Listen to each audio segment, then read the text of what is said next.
सरकार पेट्रोल में ज़्यादा से ज़्यादा इथेनॉल मिलाकर ग्रीन फ्यूल को बढ़ावा दे रही है। लेकिन सवाल यह है कि क्या यह सच में टिकाऊ है? जब 1 लीटर इथेनॉल बनाने में करीब 10,790 लीटर पानी लगता है, तो क्या यह नीति जल संकट को और नहीं बढ़ाएगी? नीति आयोग की चेतावनी के मुताबिक देश के करोड़ों लोग पहले से पानी की कमी झेल रहे हैं। ऐसे में क्या पानी आधारित ईंधन सही दिशा है? आइए जानते हैं। नमस्कार, मैं रिया दुबे और आप देख रहे हैं अमर उजाला। अब सड़क परिवहन और राजमार्ग मंत्रालय ने केंद्रीय मोटर वाहन नियम 1989 में संशोधन का एक ड्राफ्ट जारी किया है। इस नए ड्राफ्ट का उद्देश्य E85 और E100 जैसे आधुनिक फ्यूल को शामिल करना है। E85 फ्यूल का अर्थ है एक ऐसा मिश्रण जिसमें 85% इथेनॉल और सिर्फ 15% पेट्रोल होगा। वहीं भविष्य की सबसे बड़ी तैयारी E100 फ्यूल को लेकर है, जिसका सीधा मतलब 100% शुद्ध इथेनॉल है। इसके लिए उत्पादन क्षमता तेजी से बढ़ाई जा रही है। गन्ना, चावल और मक्के जैसे कच्चे माल से बड़े पैमाने पर इथेनॉल तैयार किया जा रहा है। वहीं सार्वजनिक क्षेत्र की तेल कंपनियां इसे पेट्रोल में मिलाकर बाजार में बेच रही हैं। लेकिन इस पूरी नीति के बीच एक बड़ा सवाल पानी को लेकर खड़ा हो रहा है। इथेनॉल उत्पादन की प्रक्रिया में भारी मात्रा में पानी की जरूरत होती है। विशेषज्ञों के मुताबिक चावल से 1 लीटर इथेनॉल बनाने में करीब 10,790 लीटर पानी खर्च होता है। इस आंकड़े में सिंचाई से लेकर प्रोसेसिंग तक की पूरी जल खपत शामिल है। ऐसे में जिस ईंधन को पर्यावरण के अनुकूल बताया जा रहा है, वह वास्तव में जल संसाधनों पर बड़ा दबाव डाल सकता है। इथेनॉल वाली फसलों में इस्तेमाल होता है ज़्यादा पानी। स्थिति इसलिए और गंभीर हो जाती है क्योंकि इथेनॉल जिन फसलों से बनता है वह पहले से ही देश में सबसे ज़्यादा पानी लेने वाली फसलें हैं। गन्ना, चावल और मक्का भारत के सीमित जल संसाधनों का बड़ा हिस्सा खपत करते हैं। अब इन्हीं फसलों को ईंधन उत्पादन के लिए बड़े पैमाने पर इस्तेमाल करने से जल संकट और गहरे होने की आशंका बढ़ गई है। इथेनॉल उत्पादन बढ़ाने के लिए क्या किए गए बदलाव? सरकार ने इथेनॉल उत्पादन बढ़ाने के लिए खाद्य नीति में भी बदलाव शुरू कर दिए हैं। सार्वजनिक वितरण प्रणाली के तहत दिए जाने वाले अनाज में टूटे हुए चावल की हिस्सेदारी 25% से घटाकर 10% करने का प्रस्ताव है।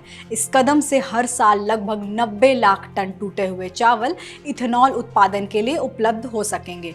अतिरिक्त चावल को नीलामी के जरिए इथेनॉल कंपनियां और अन्य उद्योगों को दिया जाएगा।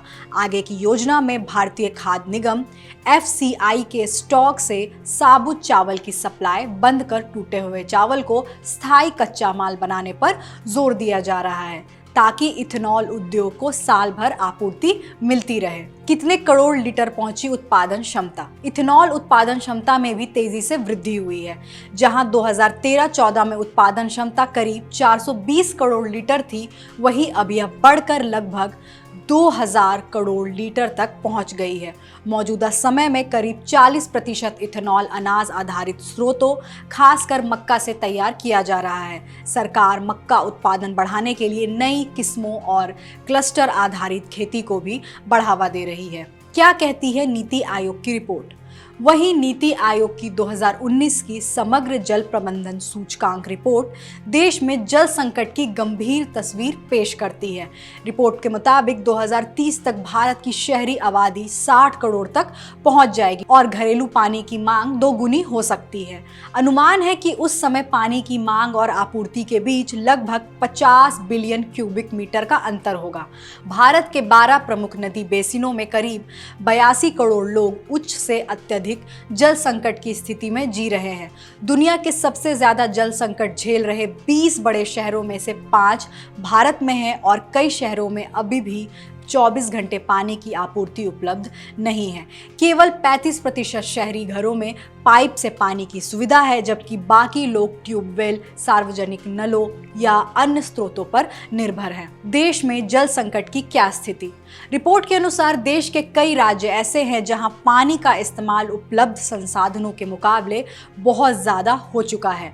पंजाब, हरियाणा, राजस्थान और गुजरात जैसे राज्यों में पानी पर दबाव बेहद ज़्यादा है। इसके अलावा महाराष्ट्र, कर्नाटक, तमिलनाडु और आंध्र प्रदेश के कई हिस्से भी गंभीर जल संकट की श्रेणी में आते हैं। इन इलाकों में भूजल तेजी से घट रहा है और पानी के स्रोतों पर लगातार दबाव बढ़ रहा है। इसका मतलब है कि इन राज्यों में पानी का इस्तेमाल इतना ज़्यादा हो रहा है कि भविष्य में पानी की कमी और गंभीर हो सकती है। खेती, उद्योगों और शहरों की ज़रूरतों के कारण पानी की मांग लगातार बढ़ रही है, जबकि प्राकृतिक रूप से पानी की भरपाई उतनी तेजी से नहीं हो पा रही है। रिपोर्ट यह भी बताती है कि जहां पानी का अत्यधिक दोहन हो रहा है, वहां सबसे पहले पीने के पानी का संकट पैदा होता है। इसके बाद खेती पर असर पड़ता है और धीरे धीरे उद्योग भी प्रभावित होने लगते हैं।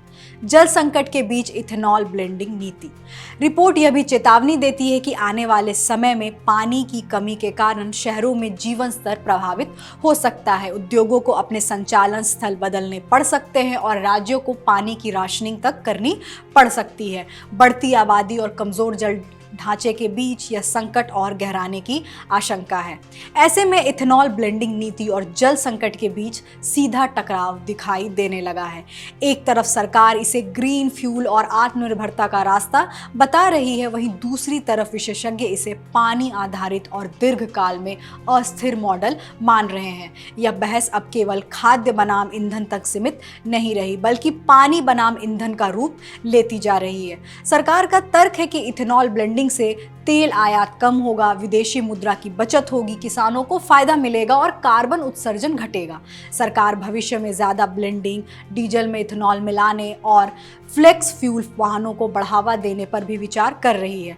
लेकिन मौजूदा हालात में सबसे बड़ा सवाल यही है कि क्या भारत जैसे जल संकट से जूझ रहे देश में इतनी पानी आधारित ईंधन नीति टिकाऊ साबित होगी? ऊर्जा सुरक्षा और जल सुरक्षा के बीच संतुलन कैसे बनाया जाए, यही आने वाले समय की सबसे बड़ी नीति चुनौती बनती दिख रही है। देश दुनिया की बड़ी खबरों को आसान भाषा में समझने के लिए अमर उजाला से जुड़े रहिए। वीडियो पसंद आए तो लाइक, शेयर करें और चैनल को जरूर सब्सक्राइब करें। आपके राज्य की खबरें, आपके शहर की खबरें सबसे पहले जानने के लिए देखते रहें अमर उजाला। चैनल को सब्सक्राइब जरूर कर लें और पाएं हर अपडेट।